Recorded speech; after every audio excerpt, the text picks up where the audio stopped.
안녕하세요. 저는 아나운서 정연주라고 합니다. 아마 방송 TBS 그러니까 차 안에서 운전하시면서 방송 들으시는 분들은 제 이름이 익숙하실 수도 있고 영상 매체에만 익숙하시면 제가 좀 낯설 수도 있을 것 같은데요. 저는 TBS 교통방송에서 아나운서로 17년 넘게 생활을 하고 있는 사람이고요. 그리고 개인적으로는 2000년 9월 24일에 처음으로 엄마라는 이름을 달게 된, 그리고 2002년에 또 한 번 그 탄생의 기쁨을 맛보게 된 그 두 사내 아이를 키우고 있는 애기, 아니죠, 이제 사춘기예요. 사춘기 아이를 두 명이나 키우고 있는 엄마입니다. 반갑습니다. 사실은 남편이랑 11살 차이가 나는데, 그러니까 남편을 처음 만났을 때부터 제가 좀 각오를 했어요. 그러니까 지금은 워낙 그런 나이 차이 많이 나는 커플들이 많이 이제 공개적으로 드러나기도 하고, 그리고 뭐 이름 있는 분들이 그렇게 나이 격차가 많은 그렇게 결혼하시는데, 제가 결혼했던 99년도만 해도 좀 많이 힘들었어요. 주변 반대도 많았고. 근데 그때 제가 생각했을 때, 저 남자는 뭔가 있어서 저 나이까지 혼자 자기의 삶을 개척했겠거니라고 생각을 했었는데요. 결혼해서 지금 15년 딱 살아보니까 혼자 있을 수밖에 없는 이유가 있었더라고요. 굉장히 자기 일을 사랑한 나머지 이기적이에요. 어머, 시작부터 남편 욕을? 근데 이기적이다 보니 자기 일은 철두철미하게 할 수 있는 그런 사람이긴 하나, 아들들이 태어났을 때도 처음에 굉장히 흔히 말하는 투정을 부렸어요. 제 사랑이, 제 애정이 아이들한테 뺏겼다라는 걸로 투정을 부릴 수 있을 만큼 굉장히 이기적인 사내아이 같은 기질이 있어서 지금 맞습니다. 새 남자아이를 키우는 듯한 그런 느낌 없지 않아 있어요. 예.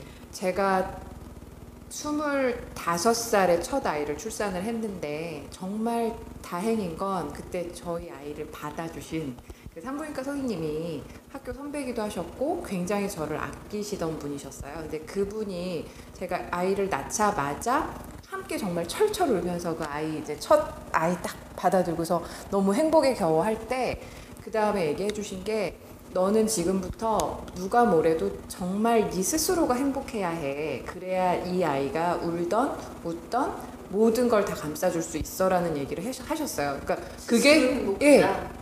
그게 산부인과 산실에서 나눌 수 있는 대화는 아닌데, 그분은 저한테 그런 얘기를 해주셨어요. 근데 그걸 지금 한 15년 동안 얘기를 하면서 느끼는 게, 그분의 그 말씀이 뭔지, 그 당시에는 그래 좋은 말이니까 라고 그냥 그러니까 얻어들은 정도인데, 15년을 살면서 제가 느끼는 건, 그분의 말씀이 되게 정말 뼈저리게 다가오는, 그러니까 시트말로 정말 뼈저리게 다가오는 말인데요.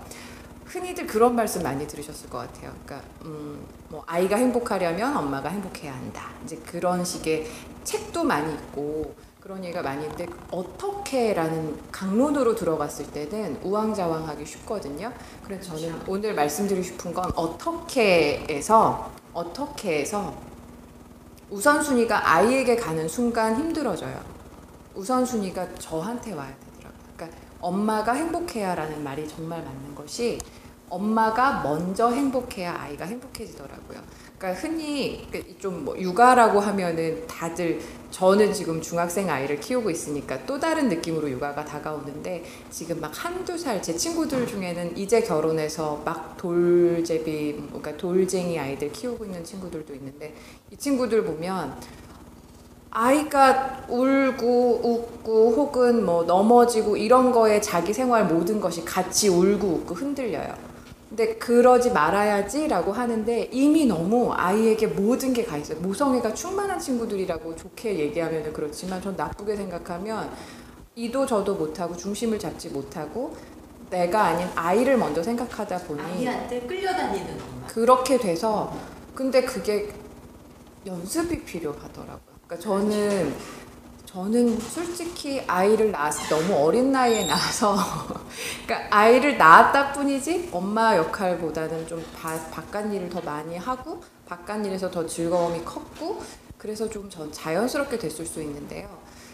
그러니까 이를테면 이런 거예요. 그러니까 아이를 낳았어요. 낳고 나서 이 아이는 나와 독립된 또 하나의 존재다라는 걸 아이를 낳은 그 순간부터 받아들이지 않으면 모든 걸 난 애를 위해서 다 해줘야 돼, 이러는 친구들은 자기 일단 몸이 힘들어지고요. 몸이 힘들어지면 모든 것이 아이 탓으로 가게 되고 그렇게 되면 결국엔 겉으론 잘해주는데 이도 저도 아닌 애매한 관계가 되더라고요. 근데 이미 그게 시간이 지나면 지날수록 그런 관계가 공고해져서 아이는 아이대로 힘들고 저는 저대로 힘들고 그런 부분이 너무 크더라고요. 그러면 약간 엄마로 봤을 네, 때 남들이 보기에는 깍쟁이 차갑고 엄마, 냉정하죠. 네, 깍쟁이 엄마 또 뭐 자기만 아는 엄마 내지는 이기적인 엄마. 예, 예. 그렇게 그러니까 보일 수도 있는 거네요. 그렇죠. 근데 저는 어쩔 수 없이 그렇게 살았던 것 같은데 지금 생각하면 그게 아이들한테 되게 좋은 영향을 준 것 같아요. 그러니까 막 아이를 자유방임, 그러니까 뭐 방임형 엄마, 뭐 방목형 엄마 여러 가지가 있는데 저는 스스로 생각했을 때 애들을 방목했던 것 같긴 해요. 그러니까 좀